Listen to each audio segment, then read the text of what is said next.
Yun ang coast doon. Ngayon, bukas.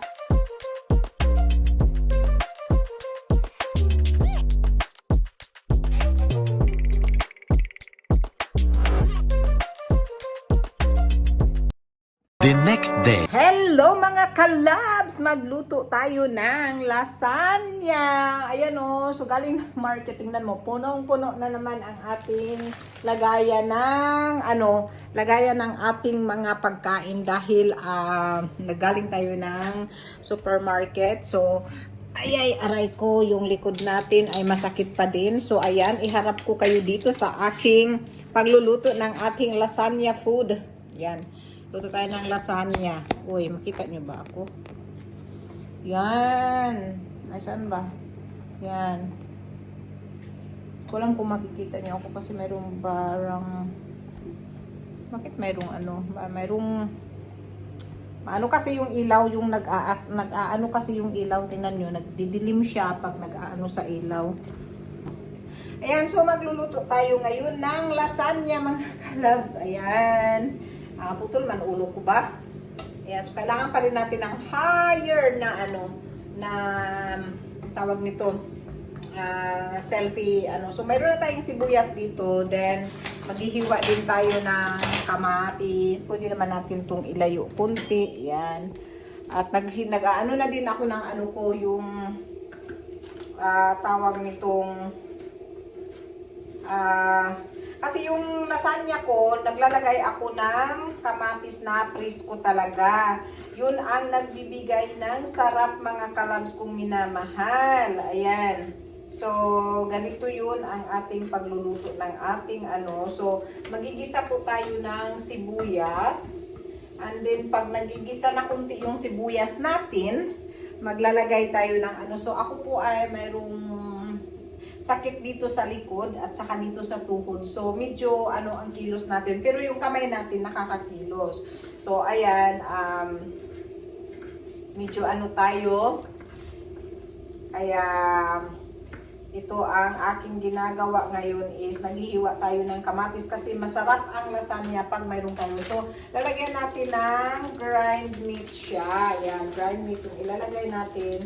Pero lutuin ko is kunti lang, kaya para lang talaga namin family. So, kunti lang din ang ilalagay nating karne. At parang hindi naman tayo marami sa karne. So, ayan. Ayan ang natin. Tapos ngayon, anuhin lang natin sila. Iwanan lang natin siya dyan ng mahinang apoy para yung karne natin is Ayan, nahulog. Nahulog pa. Ayan. So, mahina lang yung apoy kasi yung karne ay parang maghiwalay siya ng sarili niya. Yan. Kasi pag anuhan mo ng masyadong malakas na apoy, yung karne ay nagbukul-bukul. Yung bang siya, ano ba yan sabihin? Na titigas na hindi siya naghihiwalay. So, ang gagawin natin is mahinang apoy lang para maluto siya ng dahan-dahan. So, hindi siya magbukol-bukol. Ayan, so maghiwalay yan siya. So, ganun ang technique ng karne, ng grind meat. So, ayan, dahan-dahan lang siyang maluto. Ayan. Then, habang nag-slice tayo ng ng kamatis. So, paggawa kayo ng sauce ng lasagna, ay kailangan talagang mayroong fresh na kamatis. Kasi pag wala, iba talaga ang lasa, as in super iba talaga ang lasa. Ayan. So, hintayin lang natin yung ating yung ating tawag nitong karne na siya, hiwalay siya, dahan-dahan siyang maluto. And then, saka natin ilagay ang ating kamatis at saka sauce. Yan. Kumusta na kayo mga kalab? So, ayan, ito nga, at yung sa previous kong vlog na pinamadali ako ng so tiningnan na talaga yung na naman ako, extreme na naman ako. So, nakita talaga nila na dito sa ako, sa tuhod ko ay talagang mayroon talagang parang tumubo, hindi siya buto pero mayroong tumubo. Yun ang nagko-cause sa akin ng sakit ng paa. Yun ang cause doon. Ngayon, bukas anuhin ako, yung kailangan nila akong gawa ng, kasi MRI, so marami namang meaning ang MRI, means minsan, so magnetic resonance imaging. So yun ay parang clear talaga ang, ang ating resulta kung saan talaga nila kailangang operahan. So ooperahan talaga ako mga kalabs, so hindi ko pa alam kung kailan dahil Friday ang ating Friday the 19th ang ating so hindi ko alam kung kailan ko din ito ma-upload.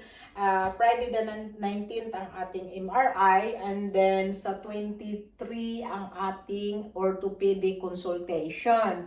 So pagkatapos noon, saka ko pa malalaman kung kailan talaga yung operasyon ko. So ayun, ooperahan talaga ako. Yun, medyo natatakot din ako kasi hindi ko alam kung anong klaseng operation dahil hindi pa talaga na-explain sa akin. Pero, at least sabi ng doktor, yung tuhod ko lang ang kinakailangang operahan. Pero yung likod ko, baka makuha pa daw sa physiotherapy.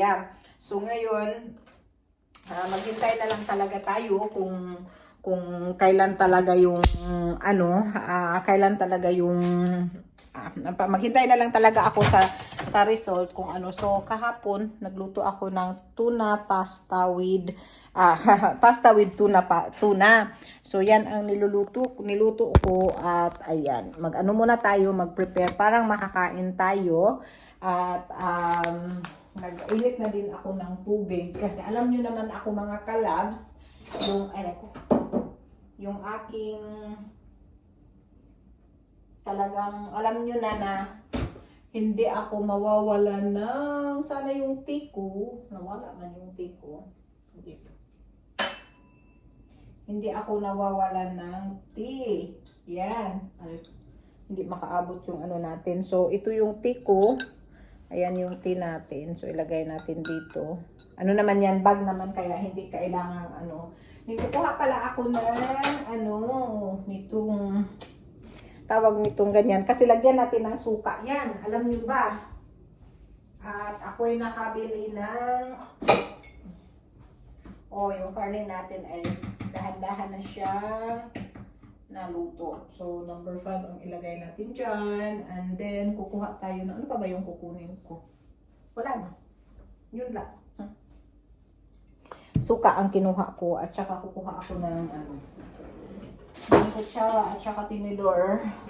So, ayun nga, mahirapan akong, ilayo natin kunti ito para makita nyo naman akong kumakain. So, medyo mahirapan akong umupo, but anyway, so, niluto ko to kahapon ay tuna pasta. So, ito yung ilalunch ko, pero, ayun nga mga kalabs, meron tayong isda. Buksan natin. So, ito na nga at ready na ang ating lasagna. O, yan. Yan. O, diba? O.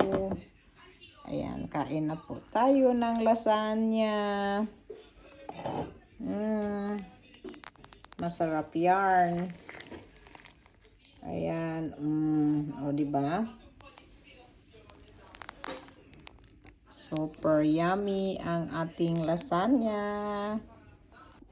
So, binuksan ko na pala mga kalab kasi nire-reels ko. Ayan, so ito yung isda. Ayan, isda. Yan siya. So, yan ang iuulam nating isda na sinugba manas amoa. So, yan. Pila lang yan ka grams. 168 grams. Plus 200 grams for €18. Mahal talaga ang life dito sa Finland. But, laban lang. Kain tayo. Kailangan natin kumain na isda. Ayan. So, suka na to. Dato. So, yun mga kalabs. Pipray nyo ako na ma-okay din yung operation. At saka madalian kasi nahirapan talaga ako sa work. Pero pumapasok pa din ako. Sa work. And then, ayun. Ay, masarap. In fairness, masarap yung isda. Kasi magsaing sana ako, kaso lang, sayang itong pasta, hindi na naman makakain, matatapon. Sarap talaga sana siya kung sa kanin ba. Pero, kailangan kainin natin lahat ng pagkain. Hindi magandang magtapon ng pagkain. So, ito. Mas masarap siya. Masarap pala talaga yung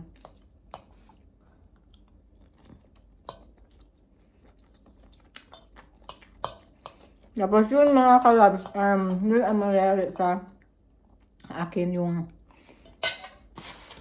uoperahan ako. Kinakabahan din ako.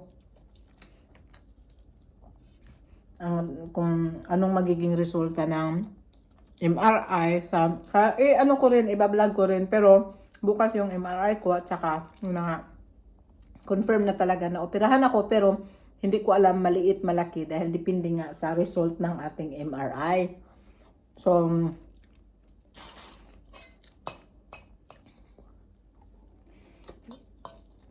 ito, magpakatatag lang tayo palagi kasi baka trust lang tayo sa Lord sa lahat ng mangyayari sa ating buhay. Yan. Dahil siya lang ang nakakaalam ng lahat. So, ano natin? Mag-aano lang tayo. Continue to be kind, to love.